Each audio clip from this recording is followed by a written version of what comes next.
મંત્ર કઈ કઈ બોલી કુશલ રામ મહિપાલ તારે મંત્રા જોજો હવે આ મંત્રા કેવી હોય શીખવાડું એક્શન સાથે એટલે આવું કરતી હોય મંત્રા તરત જ આમ બેઠી હતી આમ કરી હા હા તારો રામ મજામાં છે લેકા કરી હવે લેકું કરીને એમ નામ ન કીધું હા તારો રામ મજામાં હા બહુ લેકા કરે એના મંત્રા કરી જોજે હવે ખબર પડે આમ આમ આમ કર આમ જ્યાં બોલી મંત્રા અને કઈ કઈને લાગી કારણ કે બોલવામાં શબ્દ બદલાઈ ગયો એટલે કઈ કઈ એ મંત્રાને કીધું કઈ કઈ આ તારી વાણીમાં મને ભેદ દેખાય છે તો આમ કોચું કેમ બોલે છે ધીરે ધીરે કે બોલું જ ને તારા ઘરનું ખાઉં છું તારા બાપાએ મને કીધું તું મારી કઈ કઈનું ધ્યાન રાખજે મારી દીકરી બહુ ભોળી જાય એને ખબર પડે નહીં હું તારી સાથે 24 કલાક રહું છું તારી પાછળ ખાનગીમાં રમત થઈ જાય અને હું જાણું ને ખબર ન હોય તો મારે કહેવું ન જોઈ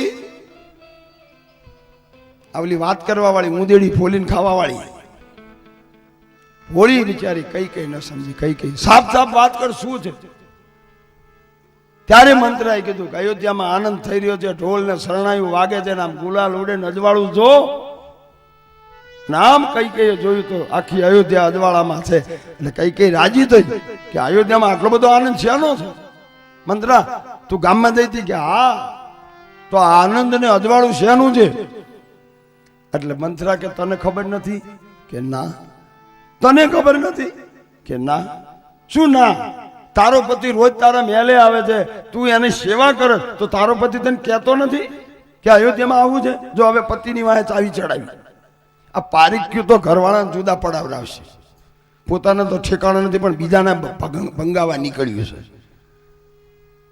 ખોટું ન લગાડતા અમે જે હોય એને લાગે હા હવે પતિના વિરુદ્ધમાં બોલવા માંડે હવે પત્નીને કઈ નથી પાડોશીનું મંડળ મંત્રા તારો પતિ તો લે રોજ તારા મેલે આવે તો તું સેવા કરસ અને તું કહે કે મારો પતિ પતિ તો તારા પતિ આખા ગામમાં બધાને કીધું અને તને નથી કીધું કઈ કઈ કે ના શું ના તો પછી એ કઈ કઈ તું બહુ ભોળી છું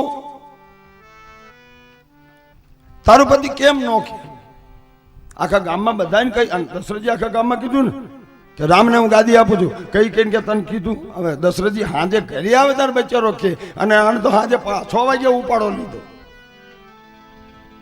ત્યારે કઈ કઈ એટલું બોલી કે મંત્રા એમાં ખોટું ન લગાડે મારો પતિ ભોળો છે અને ભૂલી ગયો હશે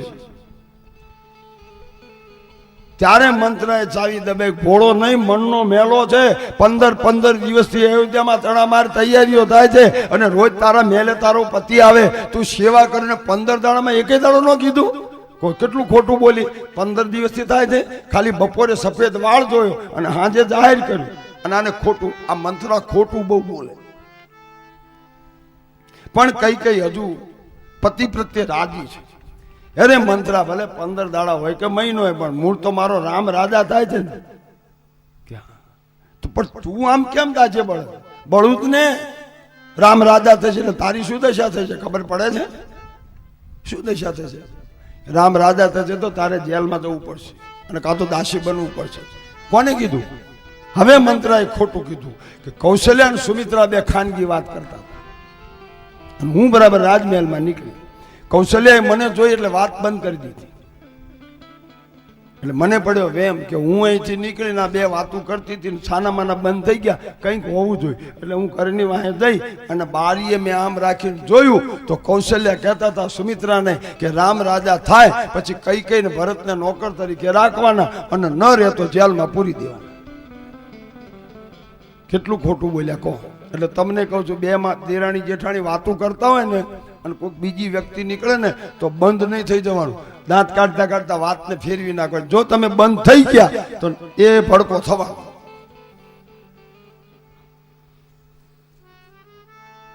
કઈ કઈને પણ વિશ્વાસ છે ના ના ના ના વાત ખોટી છે મંત્રા આવું કોઈ દિવસ મારી કૌશલ્યમાં બોલે જ નહીં કારણ કે અમે ત્રણેય ભેગા રહીએ છીએ એક ઘરના એક પતિની 3 પત્નીઓ છે અમે કોઈ દાડો મનદુખ થયું જ નથી અને આવું બને જ નહીં મંત્રા કે બન્યું છે બે કાનો કાન સાંભળ્યું કૌશલ્યા કઈ કઈ કે ના ખોટું છે તું ખોટી છે ત્યારે હવે મંત્ર બોલી કે જો હું ખોટું બોલતી હોય તો મને શંકર ભગવાનના સોગંદ.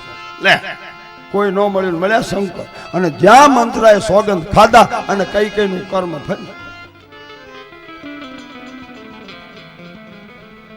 સોગંદ બહુ ખાય ને એનો વિશ્વાસ નહીં. ઘણી બેનો કે મારે ધણી ના નવરો મફત આવ્યો છે. બહુ સોગંદ ખાય એનો વિશ્વાસ ન કરતા. જેને જેને સોગંદ ખાધા એના વિશ્વાસથી ભંગાણા છે. ને એકદમ કઈ ને ક્રોધ ચોડી ને એક ચાપટ મારી નીચ ઘર ફોડી તું આવી વાત કરે અને કઈ ઘરમાં જતી. હવે મંથરાને આટલા વર્ષમાં પહેલ વહેલી ચાપટ મારી અને મંથરા પડી રોવા માંડી. કઈ ઘરમાં જતી રહી. હવે મંથરાએ નક્કી કર્યું કે આટલા વર્ષ તે મને લાડ કરાવે ને, આજ મને મારીને હવે જો તને જિંદગી સુધી ન રોવરાવું તો મારું નામ મંથરા નહીં. હવે જોજો હવે બાજી બગાડશે. જ્યાં સુધી સારું હોય ને ત્યાં સુધી તો કઈ વાંધો નથી, પણ જેથી બગડે ને પછી જિંદગી બગાડી નાખે.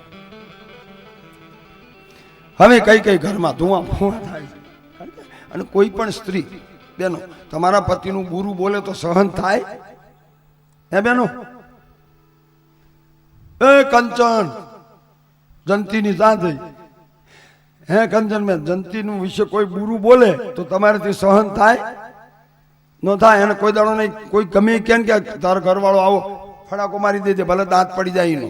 હા, અને જો એમ કીધું કે આવો અમારી ઈ એવા છે એટલું કીધું પતી ગયું, બાજી બગડી જશે. એમ કઈ આખો ક્રોધ ચડો. મારા પતિને મનનો મેલો કહેનારી આ મંથરા ઘરમાં ધ્રુજી ગઈ. મંથરા પડી બહાર રડે છે. હવે તને જિંદગી સુધી રોવરાવું તું જો.